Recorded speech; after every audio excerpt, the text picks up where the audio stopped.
அனைவருக்கும் வணக்கம். நான் இன்னைக்கு உங்களுக்கு சூர மீனில் எப்படி எம்புல்தியால் செய்கிறதுங்கிறத காட்ட போகிறேன்.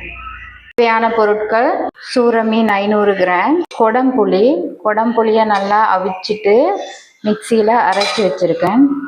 இந்த அளவு நல்லா பேஸ்ட்டாக அரைக்கணும். கருவேப்பட்டை இந்த மாதிரி கொஞ்சம் நிறைய எடுத்துக்கணும்.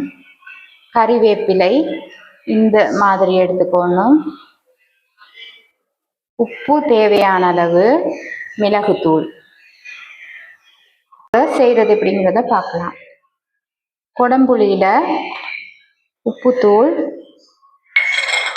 மிளகுத்தூள் உங்களுக்கு தேவையான அளவு மிளகுத்தூள் எடுத்துக்கோங்க. உப்புத்தூள் உங்களுக்கு தேவையான அளவு எடுத்துக்கோங்க. இதெல்லாம் மிக்ஸ் பண்ணணும்.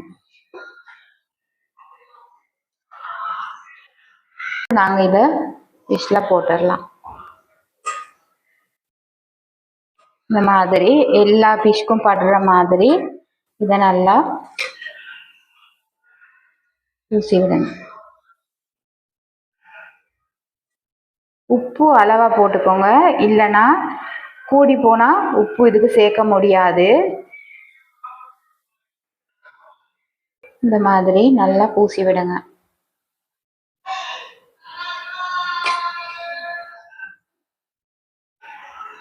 பத்து நிமிடம் இதை அப்படியே வச்சிடுங்க. போகிறது மண் சட்டியில தான். இந்த எம்புல்தியால் மண் சட்டியில வச்சாதான் நல்ல டேஸ்டா இருக்கும். இப்போ நாங்கள் இந்த பட்டையெல்லாம் போட்டுக்கலாம்.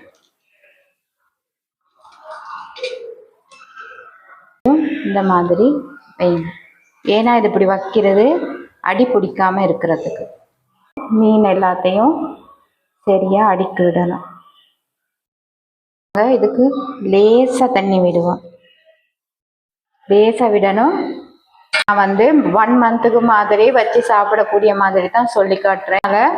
நிறைய தண்ணி போடாதீங்க, நல்லா இல்லாத வரைக்கும் நல்லா வேக விடணும்.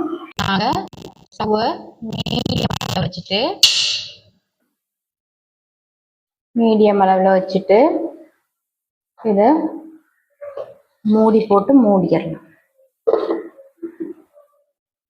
பாருங்க, இந்த அளவு லேசா தண்ணி விட்டு தான் வேக விடுறேன் நான்.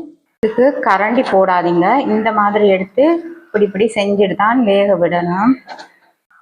எம்புல்தியால் ரெடி ஆயிட்டு பாருங்க. இந்த மாதிரி கொஞ்சம் சரி தண்ணி இல்லாம நல்லா காஞ்ச தன்மையோட தான் நாங்கள் இதை எடுத்துருக்கு. நிறைய நாட்கள் வச்சு சாப்பிடணுமாக இருந்தா இந்த மாதிரி தான் செய்யணும். பாருங்க,